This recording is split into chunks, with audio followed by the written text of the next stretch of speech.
لازم تنزل مطر، اذا ما نزلت مطر مصيبه، لان من الصبح ناطرين. شو ماما افضل عدس؟ لا بنتي طولي بالك، لسه ما بين، شكله بده ينزل مطر. لانه علينا ماما، قديش بدنا نستنى؟ لانه من الصبح نحن ناطرين تنزل مطر مشان نفضي هالشويه عدس.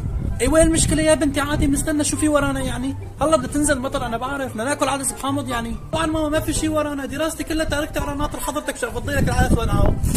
يا بنتي يا حبيبتي شوفي هنيك، في غيمتين شكلهم عم يتقاتلوا مع بعضهم. هلا وحده منهم بتزعل وبتبكي، وبس بكيت نزلت مطر بتفضي عاد انت العدس وبنعمل شوربه. خيمتين عم بتقاتل، وان شاء الله يا رب ان شاء الله يتزاعلوا، وحده منهم تبكي وينزفونا مطر ناكل عاد، لانه متنا من الجوع.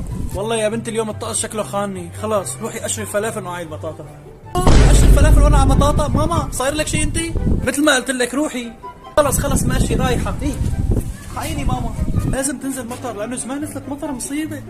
شلون بدي اعمل لهم شوربه واوفر على حالنا المصاري؟